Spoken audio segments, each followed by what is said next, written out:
después está la derrota con Estados Unidos otra vez. Alberto Fernández va a la cumbre y se junta con Biden como si fuera un éxito, una maravilla.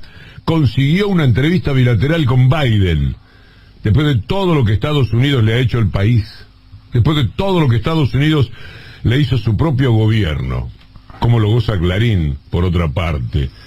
Habrá que esperar un poco, porque dentro de la derrota que ya está asegurada, ya perdimos, ya va, después de lo que había dicho la semana anterior y que nos había ilusionado, va.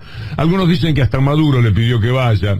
Puede ser, sí, pero igual, no vas en función de lo que te pida Maduro o no, sino de lo que vos pensás. Si vos pensás que Estados Unidos lleva bloqueado 60 años de una manera genocida a un país, y no podés hacerle el gusto de que ellos digan con el dedo quiénes van y quiénes no podés, no debés, no lo podés soportar, no hay manera. Igual, va a haber que esperar un poco porque por ahí va y hay alguna satisfacción, como decirle en la cara a Estados Unidos que Estados Unidos es esto y lo otro, que no sabes por dónde empezar si le quieres decir las cosas a Estados Unidos, ¿no? Pero si se va a juntar después con Biden, esto ya afloja las piernas. La ilusión de no ir tipo López Obrador o Arce era inocencia pura de nuestra parte. Inocencia. Embajada, más Clarín es un balurdo muy indigesto, y para colmo le mandó un tal Dodd que vino a hablar con él. Mire, señor presidente, dice Biden, la importancia que esto tiene por la guerra, y le metieron la guerra seguramente, y no habrá habido respuesta de, pero la guerra la armaron ustedes. La guerra empieza por ustedes como primer tema, qué sé yo. Vienen días en los cuales aquello de que dependemos mucho de Estados Unidos y el fondo fue un estado de ánimo, fue una travesura, no una cuestión de principios que empezaban a jugar para, qué sé yo, dejar de ser colonia, porque de eso se trata, que te consideran el patio de atrás una colonia. Venga a una cumbre de América, pero no vienen 2 o 3 que nosotros estamos diciendo que no pueden venir. Nosotros, los Estados Unidos, decimos quiénes vienen y quiénes no. Entonces López Obrador dice, yo no voy así. Arce, que es Evo, dice, yo no voy así. Nosotros creímos que Alberto Fernández no iba a ir, va. Así que es una pena para hacer promedio con lo del fútbol de ayer y empezar entre victorias y derrotas, ¿no? Se le gana a Italia, se le gana al mundo en Wembley y se pierde con Estados Unidos, una vez más. Al final de estas palabras ustedes van a escuchar a Felipe Solá diciendo que es una muy buena noticia que el presidente puede ir a Washington a ver a Biden, por lo cual me quedo tranquilo. Tampoco con Felipe Solá hubiéramos tenido el mejor de los consejos para el presidente. Si es que el mejor de los consejos es un sentido soberano, un sentido independiente, un sentido más enamorado de lo argentino que de lo norteamericano. Estados Unidos le ha hecho recientemente mucho daño a la Argentina. No hablemos de que fue socio de Inglaterra en el asesinato de Malvinas, que acompañó a Thatcher en el ataque al Belgrano, que fue partícipe de la guerra. Hay que recordar nada más a Alexander Haig, pero no vayamos tan lejos. Hablemos, por ejemplo, del préstamo del Fondo Monetario Internacional. Se sabe que fue Trump, el gobierno de Estados Unidos, el que hizo dar ese préstamo. Y así como hizo dar el préstamo perfectamente, el gobierno de los Estados Unidos podía conseguir cualquier cosa decorosa que la Argentina pidiera para el acuerdo con el fondo. Cuando se habla de que fue el mejor acuerdo posible con el fondo, se está hablando de las posibilidades que quedan latentes después de saber que, por ejemplo, Estados Unidos no te va a acompañar en aquello de pateemos el tablero 10 años para adelante, 5 años para adelante, que salgan de acá. Naturalmente, Estados Unidos no dio esa instrucción al Fondo Monetario Internacional como sí había dado la de prestarle el dinero a Mauricio Macri, con el propósito de que ganara la derecha, que siguiéramos dentro de un régimen neoliberal que estaba hambreando hasta la desesperación a la población de la Argentina. ¿Por qué es una buena noticia ir a verlo a Biden? ¿Es un bautismo? ¿Es un golpecito en los hombros diciendo, bueno, vas ahora y haga lo que le decimos? ¿Qué hay detrás de la supuesta importancia política de ir a ver al presidente de los Estados Unidos? ¿Cuál es verdaderamente? Salvo la satisfacción de jugar en las grandes ligas, de las fotografías, aparecer en el New York Times. El presidente argentino saluda al presidente Biden ayer en la Casa Blanca. ¿Y qué hay detrás de esto para la gente, para el país? ¿Hay multinacionales que van a comportarse más generosamente o va a haber una AmCham, que son las multinacionales norteamericanas que arman ataques al gobierno cuando se habla, por ejemplo, de la Corte Suprema de Justicia, que se meten nada menos que con la justicia cuando se metieron con el Consejo de la Magistratura? ¿Por qué es una buena noticia, como va a decir Felipe Solá? ¿Porque vivimos de rodillas? ¿Porque esto lo dictaminan los grandes representantes de la Embajada de Estados Unidos, la Embajada de Estados Unidos y los representantes que tienen localmente, como por ejemplo los grupos mediáticos? Clarín, Nación. ¿Es por eso? Porque a los periodistas sonsos que les gusta ser parte del establishment les encanta ir el 4 de julio a caminar con una copa en la mano y saludar acá a un ministro, allá un señor de la embajada, secretario fulano de tal, George no sé cuánto. ¿Esa es la buena noticia?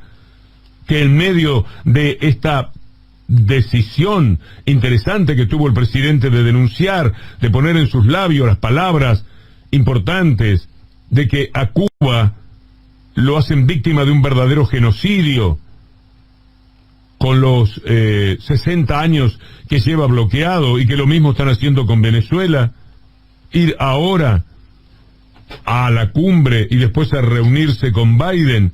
¿Cuál es una buena noticia? La de estrechar la mano de alguien que tanto tiene que ver con los genocidios. Usted dirá, pero él no tuvo que ver con Irak, tuvo que ver con Croacia. Bueno, pero él no tuvo que ver con qué no tuvo que ver. Ahora tiene que ver con lo que está pasando en Ucrania. ¿Cuál es la buena noticia? ¿Qué saca la Argentina si no sea protección para los negocios norteamericanos de la AmCham en la República Argentina? ¿Qué a contramano que se siente uno del mundo?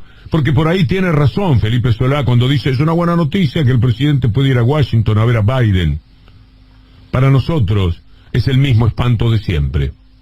Es una muy buena noticia que el presidente pueda ir a Washington a ver al presidente Biden y a conversar, no tanto para decirle ideológicamente lo que piensa, sino de las verdaderas necesidades nacionales y su relación con Washington. Y explicar aquello que parece no entenderse a veces en Estados Unidos, ¿no? Es una muy buena noticia. Se han cometido muchos errores, como tratar de hacer una CELAC al mismo tiempo en Los Ángeles, que es como hacer una cumbre paralela, un absurdo.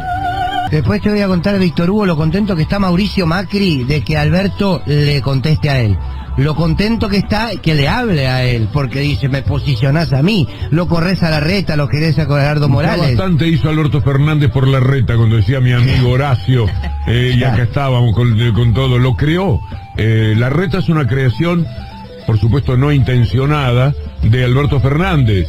Aquella generosidad que quiso tener en el buen momento inicial de la pandemia, cuando las cosas para algunos salían maravillosamente, por más que había críticas de la mafia de los diarios y de algunos sectores de la oposición. Era una muy buena etapa y ahí lo sentaba Larreta, y Larreta parecía, para la gente que no lo conoce, lo que sabemos de bastante tiempo que es un chanta, por supuesto siempre lo vimos como un chanta, y sufríamos por esa presencia de Larreta. Es una creación de Alberto Fernández. Bueno, ahí está, y Macri dice, vos seguime hablando a mí. Ahora recréame a mí, dice. Recréame a mí, Macri. así yo voy creciendo dentro de la interna de Juntos por el Cambio. Y también después vamos a charlar de esto que vos decías. Alberto criticó a los medios de comunicación de cómo trataron la pandemia, a los grandes medios de cómo manejaron el tema de la pandemia. Bueno, sería interesante entonces que sea coherente con el tema de la pauta, ¿no? Si los grandes medios jugaron en contra de las políticas del Estado, habría que pensar. Tiene que terminar,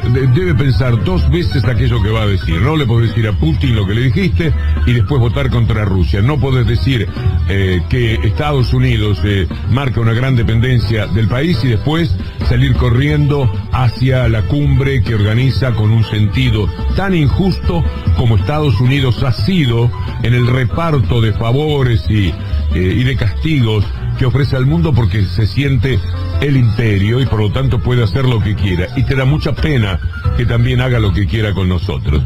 Al terminar estas palabras, ustedes van a escuchar al ministro Jaime Persic diciendo que cuando Macri fue gobierno redujo el presupuesto de manera drástica en educación.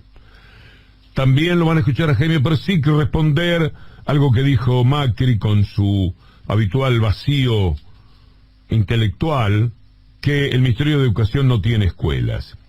Pero lo que quiero reflexionar con ustedes, si me acompañan o si piensan distinto, pero por lo menos recorramos este camino juntos, lo que le permite a Macri hablar es un sentido de la impunidad muy desarrollado, porque hay temas que uno no saca, qué sé yo, en la vida familiar. Hay cuestiones que uno no presenta a la charla porque los antecedentes le juegan en contra, por ejemplo.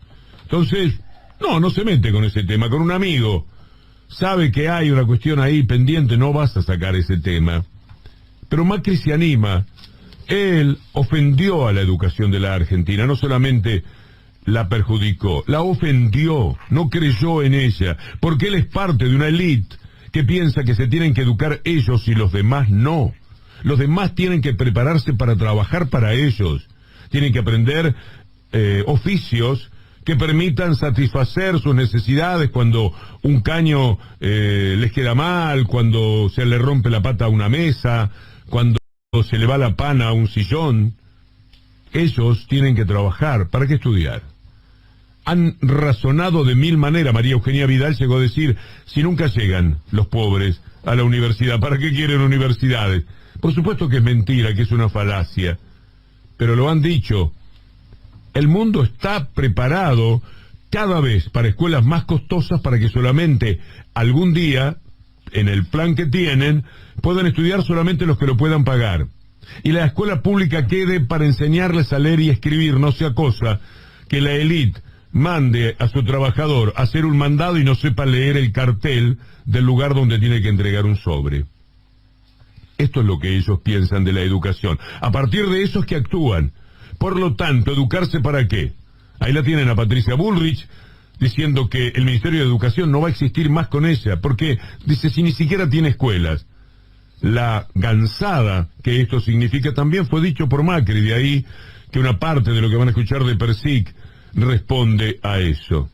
Pero la gran pregunta no es si usted se acuerda, porque Macri sí recuerda lo que le hizo a la educación. Redujo el presupuesto, le sacó la categoría de ministerio, prometió escuelas que nunca cumplió, prometió jardines de infantes 3.000 y no hizo 3, no 3.000, no hizo 3. ¿Cómo este tipo tiene el tupé? ¿Cómo es tan sinvergüenza para jugar con que total, yo lo digo en La Nación Más, mi canal, lo digo en Clarín, que siempre me tiene como reserva y candidato, cuando vengan las encuestas capaz que me pone a mí Mañeto nuevamente como presidente, y con ese pensamiento dirigen toda su vida política, y se animan a algo que no tiene ni pies ni cabeza. ¿Para qué se mete en estos temas? Él tendría que decir cuánto va a hacer por el handball en la Argentina, porque como nunca dijo nada, eso lo tiene nuevo. ¿Qué puede hacer de plazas en los ríos? Porque, bueno, todavía no ocurrió que dijera voy a hacer más playas en los ríos, y no lo hizo. Pero todo lo demás que prometió no lo hizo. Todo fue un acto de un sinvergüenza, de un personaje totalmente vacío de conducta moral y ética. Entonces, ¿cómo Macri se permite decir el Ministerio de Educación no tiene escuelas? ¿Cómo se permite hablar contra el Ministerio de Educación y negarlo? Él, que directamente lo prostituyó, porque para darle continuidad en el lugar que estaba, ¿cómo se llamaba? No importa, el que estaba ahí y aceptó ser no ministro, sino secretario, se prostituyó políticamente hablando para poder darle continuidad. Entonces dependió de un prostituto para poder tener algo referido a la educación en la República Argentina. Y el tipo igual va, se presenta y habla. Cuando Macri fue gobierno, ellos redujeron el presupuesto de manera drástica, muy importante. El presupuesto educativo bajó del 6% del PBI al 4,8%. Entonces, cuando uno no puede hacer escuela, cuando uno no puede distribuir computadoras, cuando uno no puede distribuir libros, entonces pasa a ser por decisiones políticas, no por decisiones del ministerio. La educación requiere financiamiento continuo y seguro durante mucho tiempo seguido. Y eso es una de las políticas que tenemos que asegurar en Argentina, porque para comprar libros hay que hacer eso. Para mejorar los salarios de los docentes hay que hacer eso. Para que haya más chicos en las escuelas hay que hacer eso. Para que estén más días y más horas en la escuela hay que hacer eso, hay que invertir más. Y eso es lo que no hicieron. Nosotros estamos construyendo en este momento 400 jardines, y eso no son aulas. Nosotros estamos terminando de distribuir 8.200.000 libros de lengua y matemáticas a todos los chicos de primaria pública de Argentina. Estamos distribuyendo computadoras de Conectar Igualdad. Estamos distribuyendo becas para que los chicos vayan a la escuela, estudien, se esfuercen y terminen la escuela secundaria. Estamos distribuyendo 36.000 becas para carreras estratégicas, para las chicas, para que estudien ingeniería, informática, petróleo, gas, alimentos, informática. Si eso no son escuelas, la verdad que yo conozco las escuelas argentinas y eso son las escuelas, las aulas